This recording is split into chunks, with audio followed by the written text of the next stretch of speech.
আসসালামু আলাইকুম। অষ্টম শ্রেণীর শিক্ষার্থীদের জন্য এই ভিডিওটি জুনিয়র বৃত্তি পরীক্ষার প্রস্তুতি হিসেবে এই ভিডিওটি দারুণ কাজে লাগবে। তো চলো ভিডিওটা শুরু করি। আমরা চিত্রগুলো যদি লক্ষ্য করি, এখানে ত্রিভুজ আকৃতির অনেকগুলো চিত্র আছে। যেমন প্রথম চিত্র যদি খেয়াল করি, দুটি ত্রিভুজ নিয়ে আমাদের প্রথম চিত্র, তারপরেরটাতে 4টা নিয়ে, তারপরেরটাতে 6টা নিয়ে। এখন আমরা এই যে চিত্র আছে, প্রথম চিত্র, এখানে একটু লিখে রাখি, প্রথম, দ্বিতীয় এবং তৃতীয়। এই চিত্রে যদি কাঠির সংখ্যা তালিকা করি, তাহলে আমরা লিখতে পারি চিত্রানুযায়ী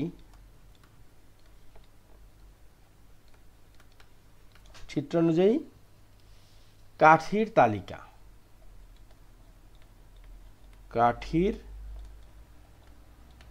তালিকা। প্রথমটাতে হচ্ছে 6, তারপরটাতে হচ্ছে 12, তারপরটা হচ্ছে 18। খ নাম্বার, তালিকায় পরবর্তী 5টি সংখ্যা নির্ণয় করো। অর্থাৎ পরবর্তী 5টি সংখ্যা। আমরা লিখতে পারি তালিকা অনুযায়ী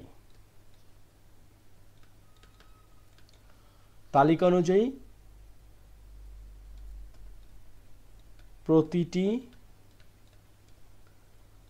পদের পার্থক্য। সেটা কত? দেখো, 6 আর 12-র পার্থক্য হচ্ছে 6, 12 আর 6-এর পার্থক্য হচ্ছে 6। তালিকা অনুযায়ী প্রতিটি পদের পার্থক্য 6। সুতরাং চতুর্থ পদ শেষ হয়েছে তৃতীয় পদ 18-তে, যোগ হবে 6, তার মানে হলো 24। পঞ্চম পদ 24 যোগ 6 মানে হলো 30।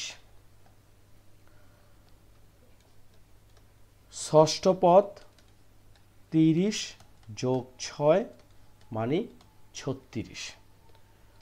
সপ্তম পদ 36 যোগ 6 মানে হলো 42।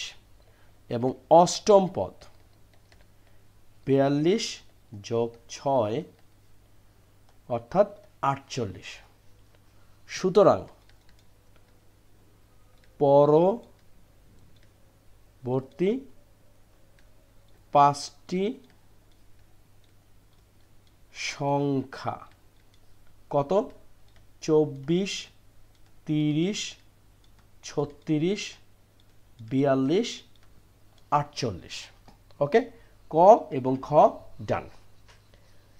তারপরে বলছে আমাদের গ নাম্বার, পঞ্চম চিত্রটি অঙ্কন করো এবং শততম চিত্রের কাঠির সংখ্যা কত? পঞ্চম চিত্র অঙ্কন করতে গেলে আমাদের পঞ্চম চিত্রের কাঠির সংখ্যা জানতে হবে। গ নাম্বার, খ অনুযায়ী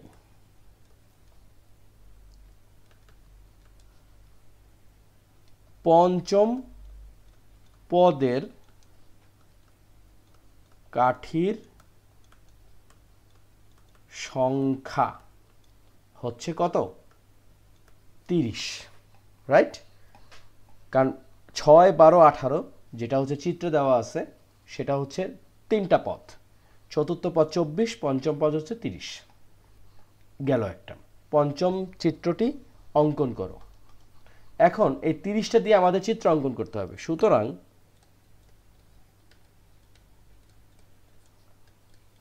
চিত্র কিভাবে অঙ্কন করতে পারি? আমরা দেখছি যে চিত্রগুলো ত্রিভুজ আকৃতির।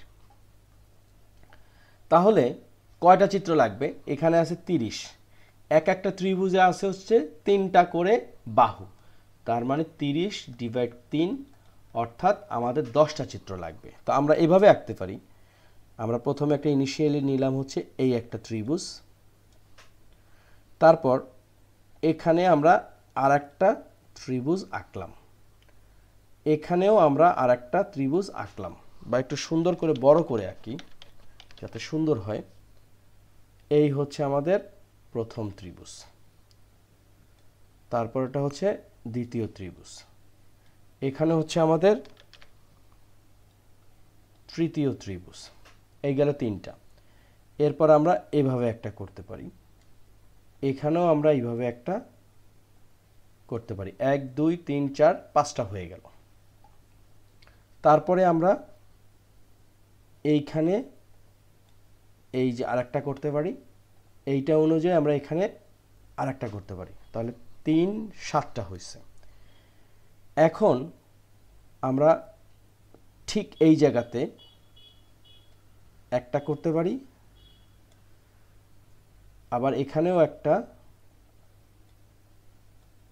করতে পারি, এবং মাঝখানে আমরা আর একটা করতে পারি। তাহলে 1 2 3 4 5 6 7 8 9 10টা হয়েছে। এই হচ্ছে আমাদের পঞ্চম চিত্র। ওকে, তো আমাদের গ নাম্বারের প্রথম অংশটি ডান। এখন আমরা গয়ের দ্বিতীয় অংশটা এখানেই করব। কি বলছে? শততম চিত্রে কাঠির সংখ্যা কত? তো আমরা লিখতে পারি পদ অনুযায়ী, পদ অনুযায়ী পথগুলোর বীজগাণিতিক রাশি, বীজগাণিতিক